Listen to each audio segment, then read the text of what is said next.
प्यारे बुज़ुर्गों, माताओं, भाई और बहनों, संदर्शन सिंह जी महाराज जिन्होंने बहुत कुछ रूहानियत के बारे में कहा, जिन्होंने बहुत कुछ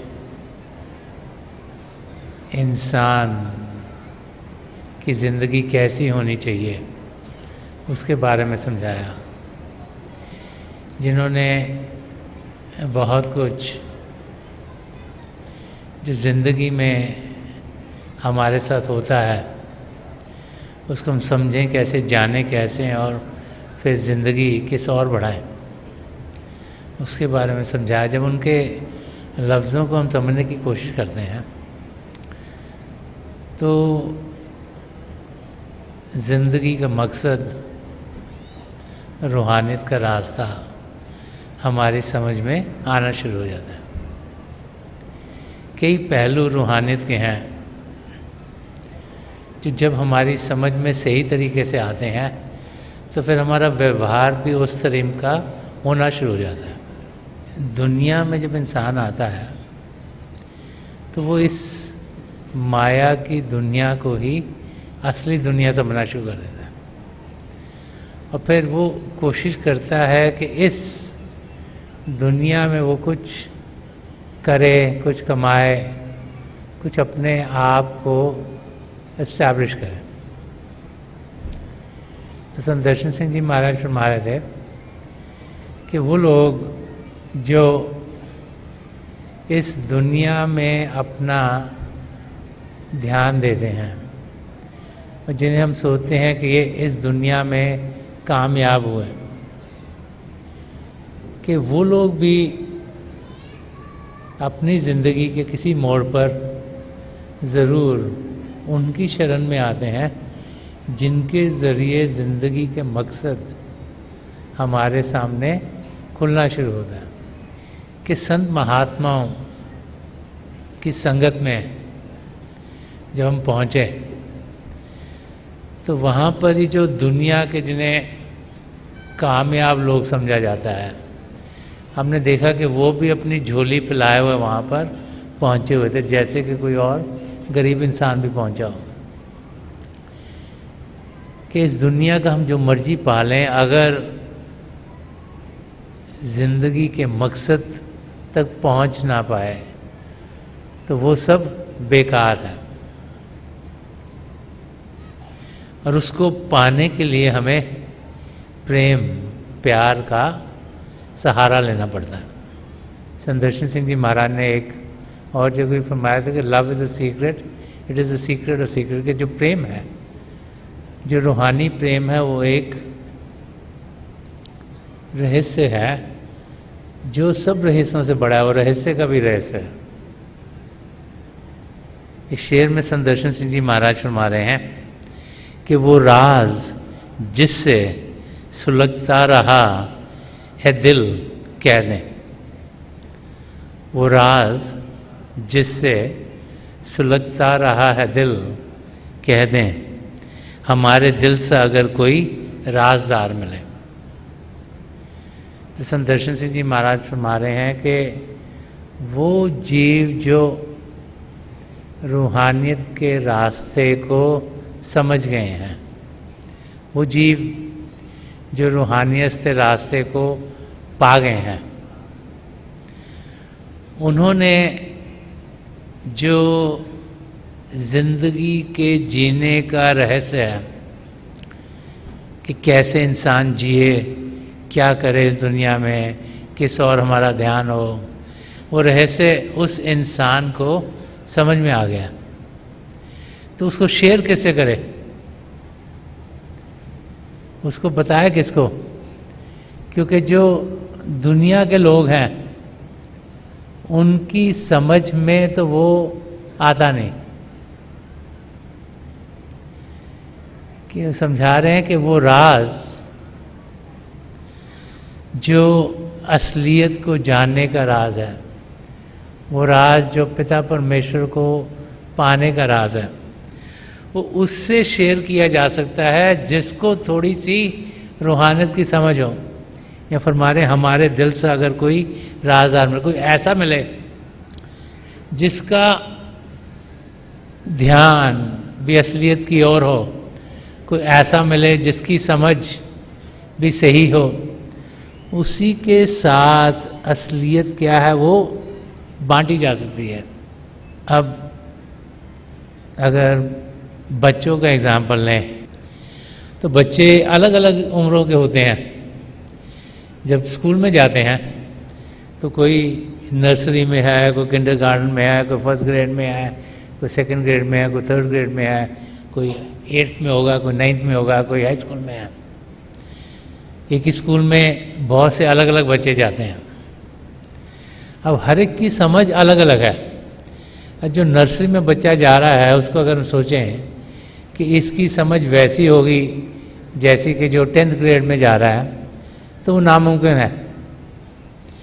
अलग अलग एक्सपीरियंसेस के साथ, अलग अलग जानकारी के साथ ही हम अलग अलग स्टेजेस पे पहुँचते हैं।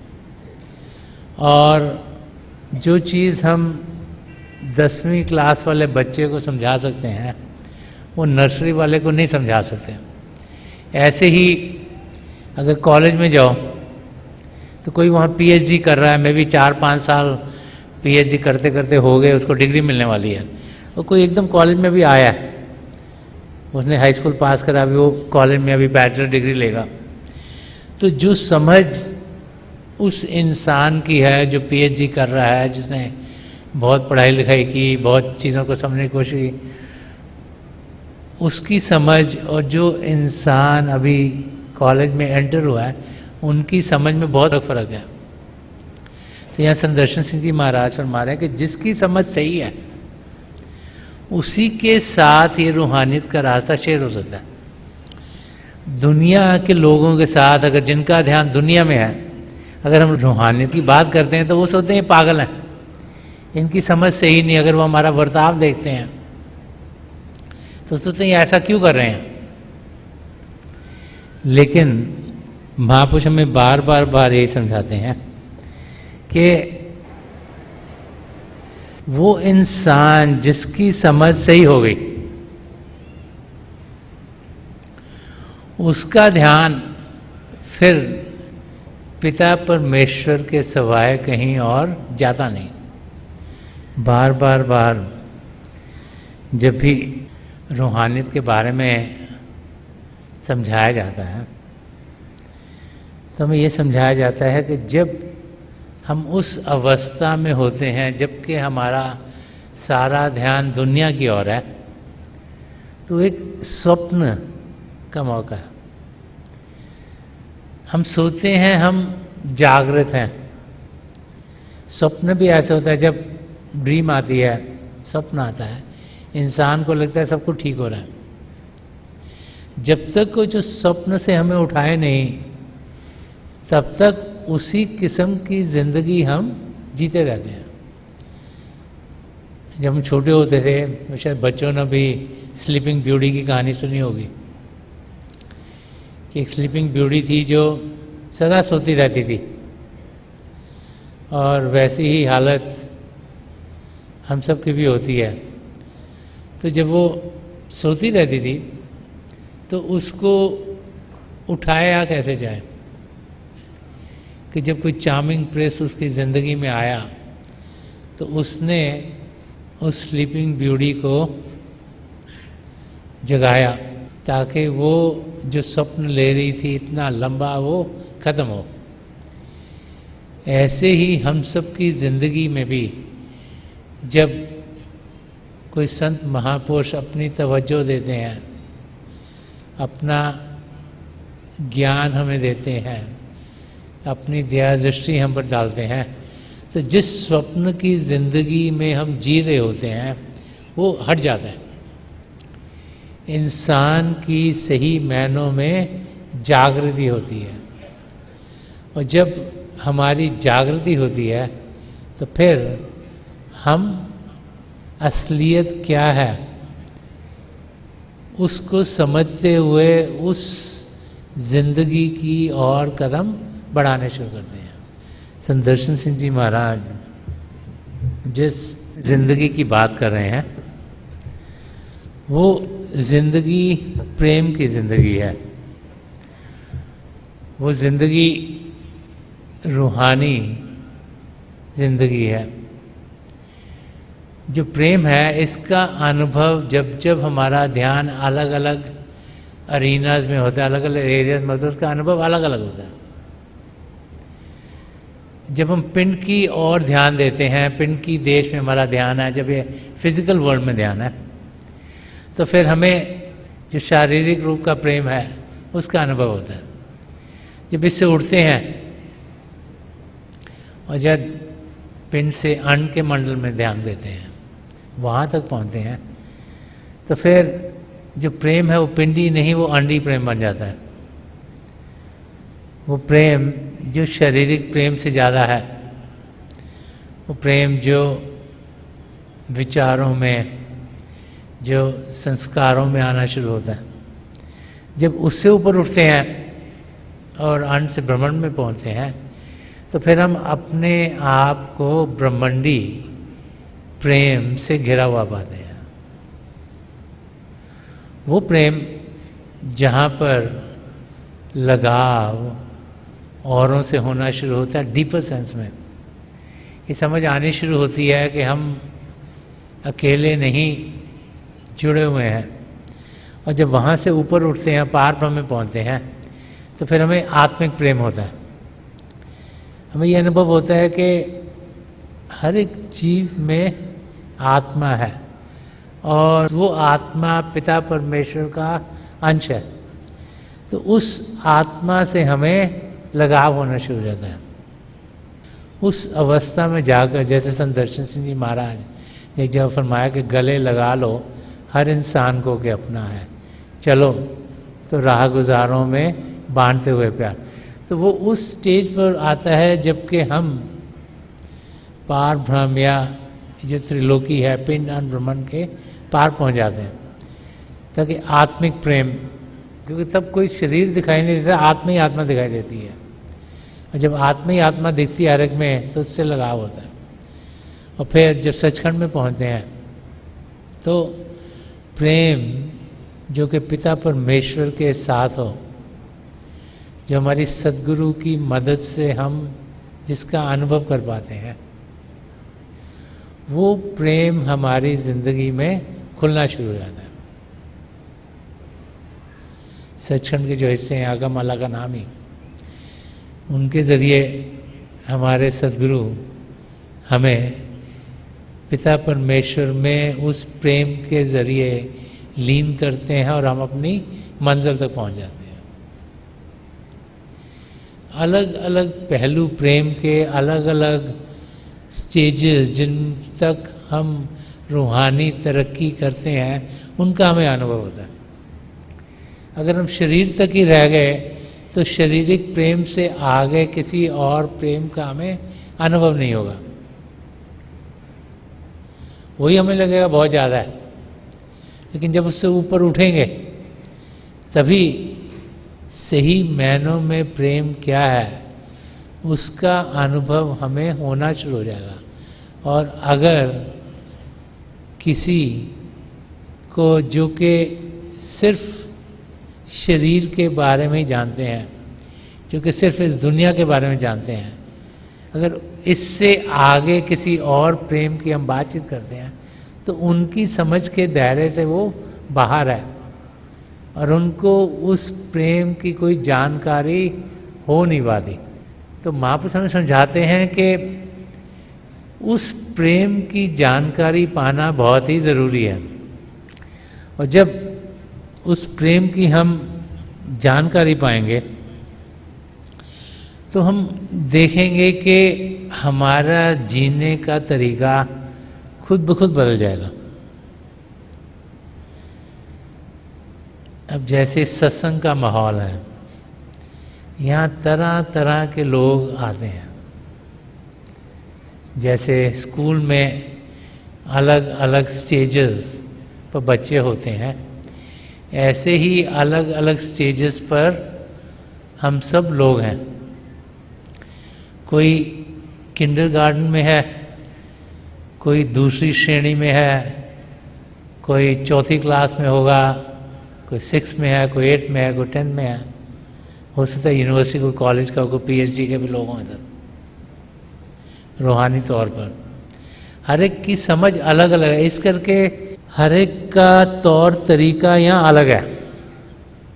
एक वाक़े महापुरुष संघों में सुनाया करते थे कि एक इंसान था, बड़ी भक्ति करता था और बड़ा अच्छा इंसान था, सच्चाई से रहता था, प्यार से रहता था, सबका मददगार था और प्रभु को बहुत याद करता था। तो उन्हें सोचना शुरू कर दिया कि मैं प्रभु का सबसे अच्छा भक्त हूँ।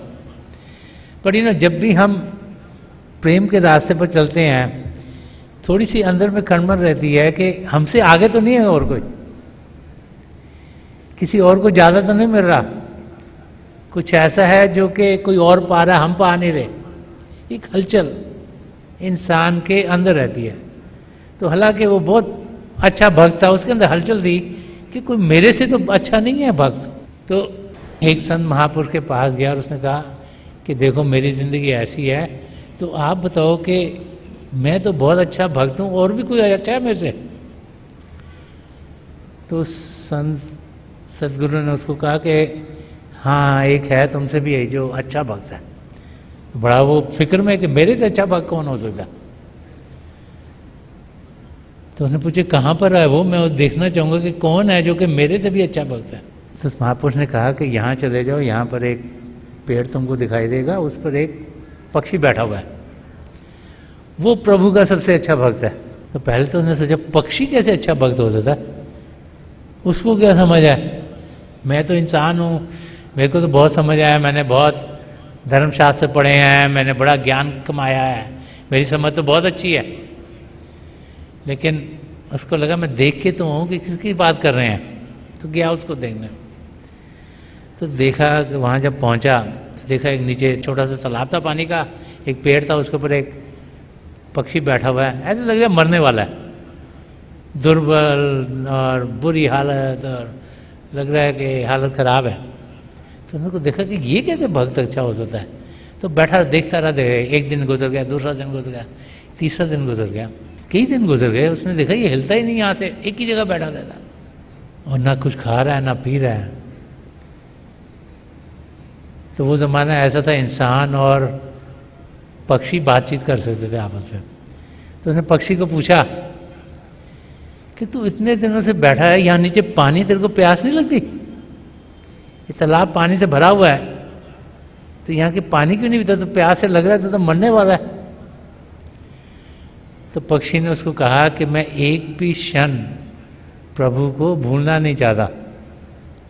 जब मैं पानी पीने आऊँगा तो वो समय मेरा ध्यान पानी में जाएगा, और मैं नहीं चाहता कि कोई भी क्षण ऐसा हो जिसमें कि प्रभु की याद मेरे अंदर ना हो। तो कईयों की समझ ऐसी होती है, और जिसकी समझ ऐसी होती है वो दूसरे लोग उसे समझ नहीं पाते। बाकी लोग सोचते हैं कि ये पागल हैं, इनको समझ में सही तरीके से नहीं आ रहा। लेकिन जिसकी समझ सही होगी वो ही अपनी मंजिल तक पहुंचने के लायक होगा। तो प्रभु का प्रेम कैसा है, इसके बारे में कबीर साहब ने बहुत अच्छी तरह फरमाया।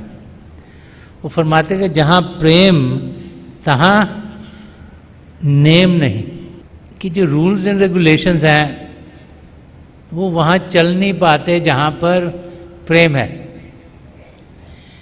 तहाँ ना बुद्धि व्यवहार, ना ही वहाँ पे दिमाग कम करता है, ना ही वो जो कहते हैं कि आर्टिकुलेट इंसान को होना चाहिए, और जो एटिकेट्स हैं किसको मिलो तो कैसे मिलो, और बातचीत कैसे करो, और व्यवहार तुम्हारा कैसे हो। तो कह रहे हैं जहाँ प्रेम तहाँ नेम नहीं, कोई ऐसी चीज़ नहीं कि इस बने ये करना है, इस समय ये करना है, उस समय वो करना है, उस समय वो करना है, कि जैसे मिलिट्री रूल है, ऐसा कुछ नहीं। और तहाँ ना बुद्धि व्यवहार, अगर सोचें कि ये दिमाग क्या कह रहा है वो कर लें तो बेकार है, कबीर साहब फरमा रहे हैं। और ना ही ये दुनिया के जो नियम है उनकी जानकारी बहुत ज़्यादा होगी तो हम प्रभु के प्रेम को जान पाएंगे। वो फरमा रहे हैं आगे कि प्रेम मगन जब मन भया, कि जब हमारे अंदर प्रभु का प्रेम सही तरीके से जागृत हो गया तब कौन गिने तिथिवार। फरमा रहे हैं उस वक़्त दिन क्या है, टाइम क्या है, वार कौन सा है, उसको कोई ध्यान इंसान को नहीं होता। क्यों? क्योंकि उसके लिए एक ही समय है, वो समय है अपने प्रीतम से मिलना, सदगुरु से मिलना, बाकी सब बेकार है।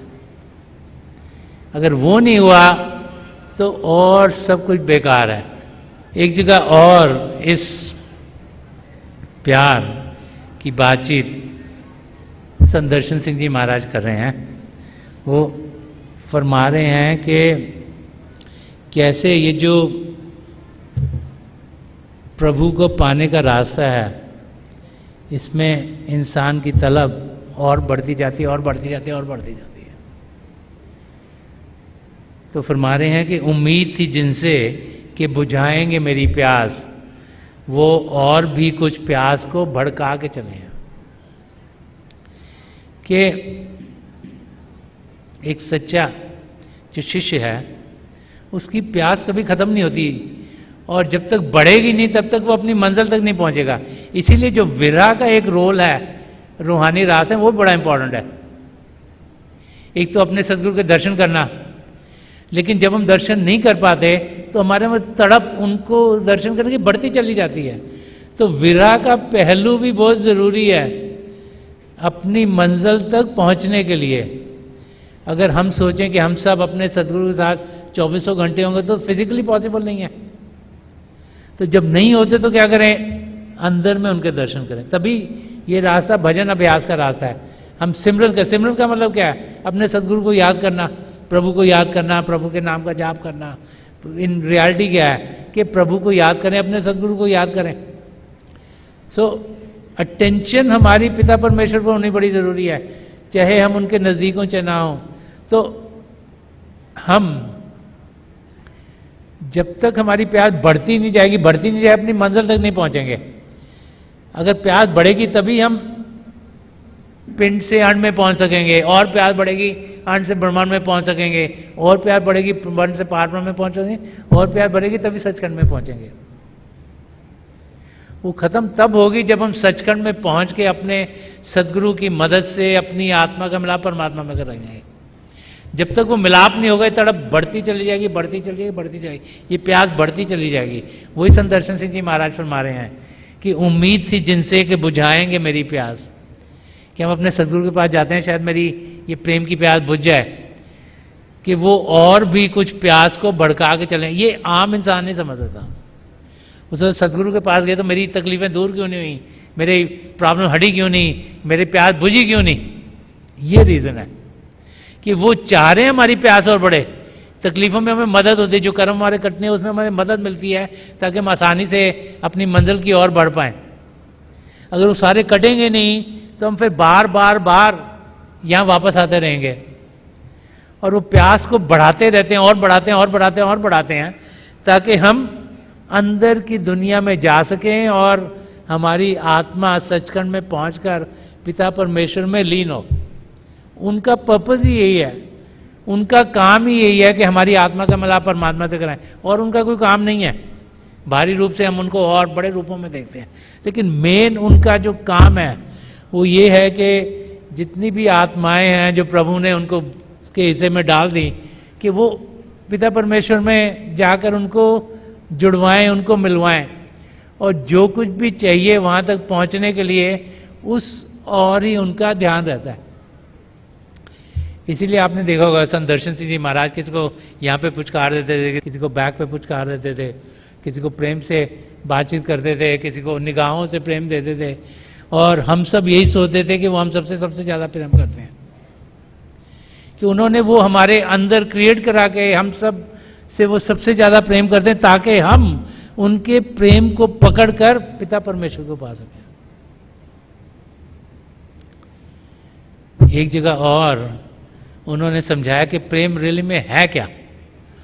कि राज ये मुझ पे आशकारा है, कि जो ये रहस्य है, ये क्या है, प्रेम क्या है, उसकी मुझे समझ आई है कि इस शबनम नहीं शरारा। शबनम होती है जो बूंद सुबह आती है, पानी की बूंद घास के ऊपर, जैसे सूर्य निकलता है वो ड्राई अप हो जाती है। कह रहे हैं ये वो बूंद नहीं है जो कि ड्राई अप हो जाएगी, ये पानी नहीं है, ये क्या है, ये शरारा है। शरारा क्या होता है कि ये आग की एक लपट है। आग क्या करती है कि हर एक को अपने आप में मिला लेती है, कि और आग के साथ क्या है, रोशनी है, इनलाइटनमेंट। कि जो इश्क है वो पानी नहीं है जो कि काम करेगा, कूल करेगा। इश्क क्या है, आग है जिसकी लपटें हैं, कि यहाँ पर एक लपट, एक वहाँ पर लपट, एक वहाँ पर लपट है, वहाँ पर लपट, ताकि उन लपटों के अंदर हम अपनी मंजिल तक पहुँच जाएं, कि हम खाक हो जाएं, हम अपनी ईगो को कंट्रोल कर पाएं, ताकि हम ये जानें कि हम किस अवस्था में रैली में हैं। जब तक इंसान के अंदर हुमे होती है, ईगो होती है, जब तक सोचता है मेरे करके कुछ हो रहा है, मैंने ये कर दिया, मैंने ये कर दिया, मैंने ये कर दिया, तब तक वो कभी अपनी मंजिल तक नहीं पहुंच सकता। तो आग क्या है कि हर एक को एक कर देती है, जो कुछ भी उस आग में आता है उसको बराबर कर देती है। और जहाँ लाइट हो, आग होगी वहीं लाइट होगी, जहाँ क्षमा होगी वहीं परवाने होंगे। और जब तक वो आग हमारे अंदर लगेगी नहीं सही तरीके से, तब तक हम अपनी मंजिल तक पहुंचेंगे नहीं। तो जो प्रेम है, जो इश्क है, वो संत दर्शन सिंह जी महाराज फरमा रहे हैं कि इस शबनम नहीं शरारा है, कि ये आग की लपटें हैं जो कि हमें पिता परमेश्वर के साथ एक में कर देती हैं, और इसीलिए हमारे अंदर हलचल हलचल हलचल रहती है। क्योंकि जब तक हलचल होगी तब तक हम अपनी मंजिल की ओर बढ़ेंगे। एक बार हलचल हट गई तो फिर कौन केयर करता है, फिर तो हलचल ही नहीं है, तो फिर हम करेंगे ही कुछ नहीं। हलचल होगी तभी कुछ कार्य करेंगे, लगेगा हम भजन अभ्यास करें, अच्छे इंसान बने, सद्गुणों को अपने अंदर डालें, कि हमने कुछ पाना है, अपनी मंजिल तक पहुंचना है। तो वो हलचल का बढ़ना अच्छा है, उसमें कोई चीज़ खराब नहीं। क्योंकि जब हलचल बढ़ेगी पिता परमेश्वर को पाने के लिए, तभी उनमें जाकर लीन होंगे और एक टोटली शांत अवस्था में पहुंचेंगे। तो ये पैराडॉक्स कई बार लगता है, लेकिन सही समझ वो है कि हलचल बढ़ती रहेगी, प्यास बढ़ती रहेगी, तभी अपनी मंजिल तक हम पहुंच पाएंगे। मेरी पिता परमेश्वर के चरण कमलों में जो पिछली सेंचुरी के महापुरुष हजूर बाबा सावन सिंह जी महाराज, परम संत कृपाल सिंह जी महाराज और दयालपुर संत दर्शन सिंह जी महाराज के चरण कमलों में यही प्रार्थना है कि जो सच्चा प्रेम है उसकी जागृति वो हम सबके अंदर कर दें। हम पिता परमेश्वर से पूरे तरीके से प्रेम करें, हम अपने सद्गुरु से पूरे तरीके से प्रेम करें, हमें जानें कि उनके प्रेम के ज़रिए हम अपनी मंजिल तक पहुंच पाएंगे, और उनके प्रेम को पकड़ते हुए हम सब इसी ज़िंदगी में, जो ज़िंदगी का मकसद है, जो अपनी आत्मा का मिलाप परमात्मा में कराना है, उसको पूरा कर पाए।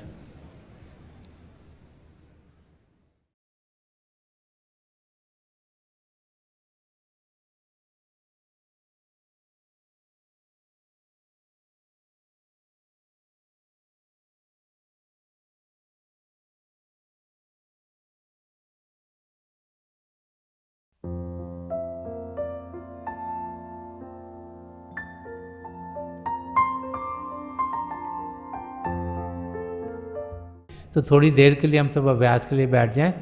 आप जहाँ भी बैठे हैं आराम से बैठिएगा, अपनी आंखें बंद कर लीजिएगा। ये जो आई बॉल्स आँखों के डरने सीधे सामने फोकस हो, जैसे हार्ट से सामने आप फोकस हो। आंखें बंद करते ही वो भाई बहन जिन्हें नाम की देन मिली आप सिमरन कीजिएगा, और जो भाई बहन यहाँ नए हैं आप पिता परमेश्वर के किसी भी जाति नाम का जाप कीजिएगा। जाप मन ही मन करना, ऊंचा नहीं दोहराना। मेरी प्रभु के चरण कमलों में, और जो पिछली सेंचुरी के महापुरुष हैं हजूर बाबा सावन सिंह जी महाराज, परम संत कृपाल सिंह जी महाराज और दयालपुर संत दर्शन सिंह जी महाराज के चरण कमलों में यही प्रार्थना है कि जो जो हम सबके लिए बेहतर हो ये महापुरुष हमें दें, हमें सबके साथ जोड़ें और हमारे भीतर प्रभु की ज्योत के हमें दर्शन करवाएं। थोड़ी देर में मैं आपको इस बैठक से उठाऊंगा और मेरी शुभकामनाएं आप सबके साथ हैं।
छोड़ दीजिए जी, प्लीज लीव ऑफ।